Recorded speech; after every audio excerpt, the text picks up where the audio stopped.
حشر کے معاملات بہت سخت ہیں، جہاں نوح علیہ السلام ڈر رہے ہیں، موسیٰ علیہ السلام ڈر رہے ہیں قیامت کے دن، پیر صاحب کہتے ہیں میں بخشوا دوں گا۔ انبیاء کرام کا حال یہ ہے۔ حضرت موسیٰ علیہ السلام کے متعلق روایت ہے حدیث پاک میں، پوری قوم ان کے پاس جائے گی اور کہے گی سفارش کریں، تو کیا کہتے ہیں جانتے ہیں؟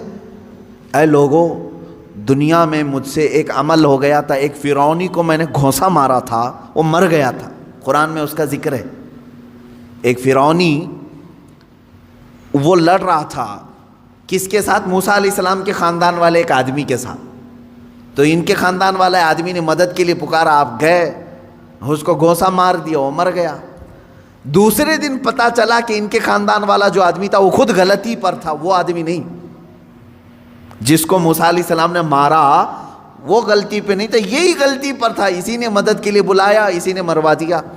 موسیٰ علیہ السلام کو اس عمل پر بڑی پشیمانی ہوئی، اور قرآن پاک میں اس کا ذکر ہے۔ موسیٰ علیہ السلام نے رو رو کر کے توبہ کیا، استغفار کیا کہ میرے ہاتھ سے ایک آدمی مر گیا۔ اب حدیث میں سنتے ہیں آپ، قیامت کے دن جب پوری مخلوق موسیٰ علیہ السلام کے پاس شفاعت کے لیے جائے گی تو وہ کہتے ہیں زندگی میں میرے سے ایک عمل ایسا ہو گیا تھا، میرے گھونسے سے ایک ناحق آدمی مر گیا تھا، آج مجھے ڈر ہے کہ اللہ کہیں مجھے وہ سوال نہ کر لے۔ کون کہہ رہا ہے؟ موسیٰ علیہ السلام۔ تم مجھے سفارش کی بات کر رہے ہو، مجھے خود میرے متعلق ڈر لگ رہا ہے کہیں میرا وہ عمل مجھ سے پوچھ نہ لیا جائے، میں کہاں سب کی سفارش کروں گا۔ اور یہاں صبح سے شام تک عورتوں کی بھیڑ میں بیٹھا ہوا پیر، وہ کہتا ہے میں سب کی بخشش کروا دوں گا۔ عورتوں، ہاں مرید کرنا جائز ہے عورتوں کے لیے، لیکن مصافحہ، بدن دبانا، مالش کروانا، یہ چیز ہرگز شریعت کی اجازت نہیں دی جاتی۔ ایسے سارے لوگوں کی میں تردید کرتا رہوں گا، اس لیے کہ اپنی قوم پہچانے۔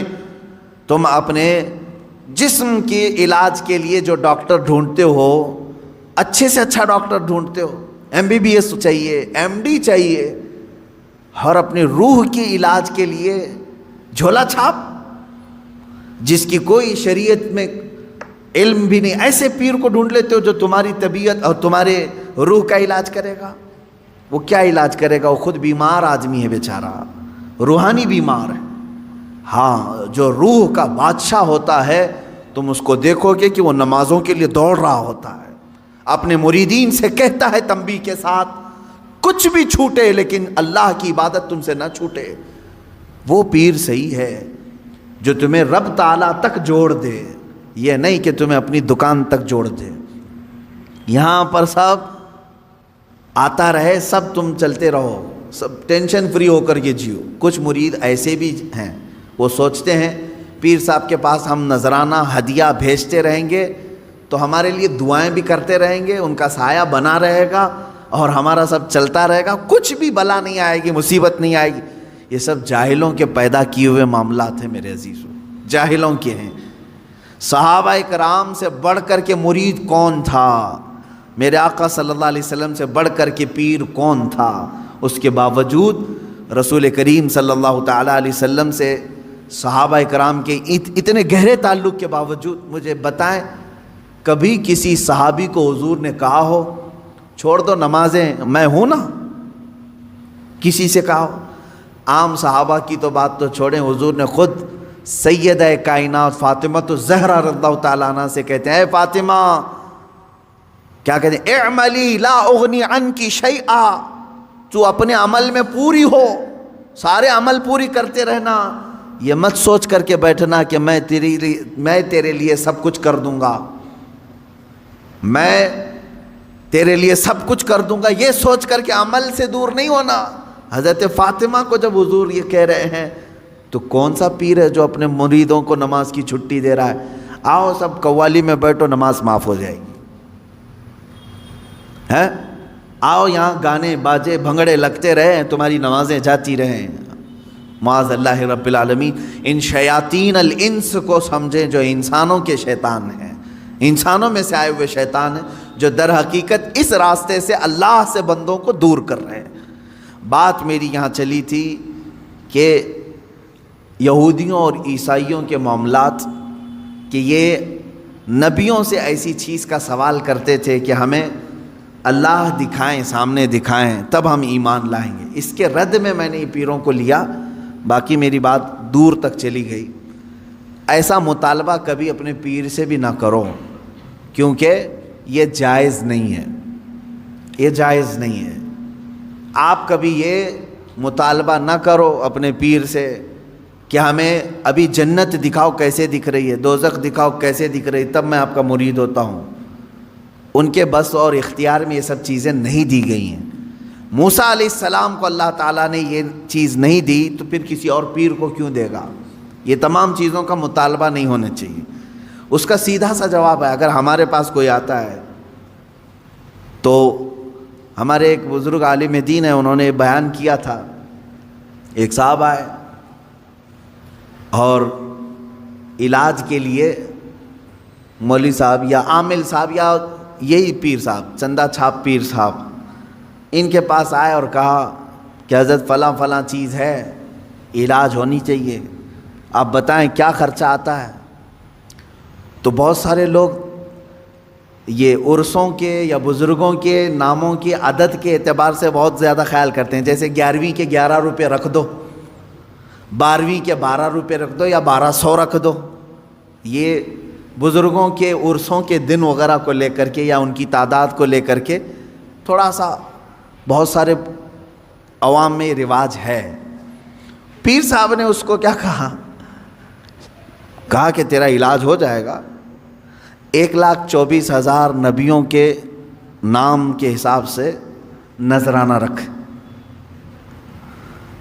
1,24,000 نبیوں کے نام پر نذرانہ رکھ، تیرا علاج ہو جائے گا، ڈرنے کی ضرورت نہیں۔ اگر تمہارے ساتھ بھی ایسا ہو اتنا بڑا نذرانہ، تو پیر بھی جو ہے ڈیجیٹل پیر ہے، مرید ہے اس زمانے کا۔ تو اس نے کہا بالکل حضور، آپ ایک ایک نبی کا نام پڑھتے جائیں، میں 1-1 روپے ڈالتا جاؤں گا۔ کہاں سے پڑھیں گے پیر صاحب؟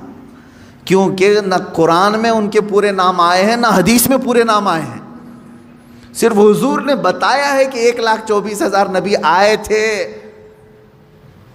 تو پیر صاحب نے کہہ دیا 1,24,000 نبیوں کے نام پر نذرانہ رکھ دے، 1,24,000 روپے تیرا علاج ہو جائے گا۔ مرید نے بھی کہا کہ حضور ٹھیک ہے، 1-1 نبی کا آپ نام بولتے جائیں، میں ڈالتے جاؤں۔ زیادہ سے زیادہ وہ پیر صاحب 12 یا 13 نبیوں تک پہنچ سکے، اتنے نام یاد تھے، 12 روپے ملے اور کیا ملیں گے؟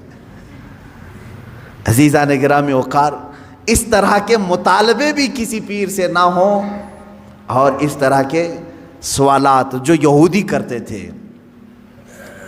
حضور صلی اللہ علیہ وسلم سے آ کر کے کیا کہا؟ کتاب اترنا چاہیے ہمارے سامنے تب ہم ایمان لائیں گے۔ موسیٰ علیہ السلام کی قوم جا کر کہہ رہی اللہ دکھنا چاہیے ہمیں تب ہم ایمان لائیں گے۔ تم اس طرح کے مطالبے ہرگز نہ کرو، جو ان کے بس میں نہیں ہے ایسی چیز نہ پوچھو۔ اللہ تبارک و تعالیٰ نے آپ کو خیر امت بنایا، یہ سب سے بڑی تمہاری فضیلت ہے کہ آج تک آپ نے کبھی کسی سے مطالبہ نہیں کیا میں مسجد اسی وقت جاؤں گا جب مسجد کے محراب میں مجھے اللہ دکھے گا۔ کبھی ہم نے مطالبہ نہیں کیا، بلکہ ہم بغیر دیکھے ایمان بھی لاتے ہیں اور سجدے میں بھی جاتے ہیں۔ ہم نے قرآن کو اترتے ہوئے دیکھا ہے کسی نے؟ آسمان سے آ رہا ہے، جبرائیل لا رہے ہیں، کسی نے دیکھا؟ نہیں۔ لیکن آج تک اس امت نے کبھی سوال نہیں کیا اپنے نبی سے کہ اترتی ہوئی دکھے ہمیں آیتیں تب ایمان لائیں گے۔ نہیں، اے رسول پاک آپ کی زبان سے نکلے یہی ہمارے لیے ایمان ہے۔ حضور اکرم نے فرما دیا یہ اللہ کی طرف سے ہے، یہی ہمارے لیے کافی ہے۔ اسی طرح عقیدہ یہی رکھو کہ بہت ساری ایسی چیزیں جو ناممکن ہیں ان کا سوال جائز نہیں ہے۔ اللہ تعالیٰ نے آگے یوں فرمایا کہ ایسے سوالوں پر اللہ کا عذاب آتا ہے، کڑک آتی ہے، بجلی آتی ہے، اور ایسے سوالوں کے کرنے والوں کو اللہ تبارک و تعالیٰ ہلاک فرماتا ہے۔ آگے کی آیتیں یہ ہے، اللہ فرماتا ہے ثم اتخذوا العجل من بعد ما جاءتهم البینات، پھر ان لوگوں نے بچھڑے کو ایسا بنا لیا۔ یہ یہودیوں کے متعلق یہ ہے کہ موسیٰ علیہ السلام کی قوم جو ہے گمراہ ہو گئی تھی، اس پر میں گفتگو کروں گا کل انشاءاللہ، کہ یہ بچھڑے کو اپنا معبود بنا کر کے اس کی پوجا میں ایسے لگ گئے جبکہ ان کے پاس روشن دلیلیں آ چکی تھی کہ اللہ ہے۔ آسمان اتار کر کے نیچے تک دکھا دیا اللہ نے، پھر بھی بچھڑے کے پیچھے لگ گئے۔ پھر بھی بچڑے کے پیچھے لگ گئے، یعنی ان کے سروں تک آسمان آ گیا تھا۔ یہ ایسی بات نہ سمجھے آپ چھت خالی تڑکے تو آپ بھاگ جائیں گے، آسمان نیچے آ جائے تو کیا کرو گے، کہاں جاؤ گے؟ آسمان ہی نیچے سروں تک آ گیا تھا، اتنی بڑی نشانی اللہ نے دکھا دیا، اللہ ہے، پوری طاقت ہے۔ اور جب آسمان پھر چلا گیا ان کی توبہ کے بعد، پھر بچڑے کی پوجا میں لگ گئے۔ اللہ فرماتا ہے اتنی بڑی نشانی دیکھنے کے بعد بھی یہ قوم گمراہ ہو رہی ہے۔ آج میں یہی کہوں گا کہ اللہ رب العزت کی آج بھی نشانیاں موجود ہیں، اور اس کے باوجود آج بھی بچڑے بچڑیوں کے پیچھے لوگ پڑے ہوئے ہیں۔ اللہ انہیں بھی ہدایت عطا فرمائے۔ وآخر دعوانا ان الحمد للہ رب العالمین۔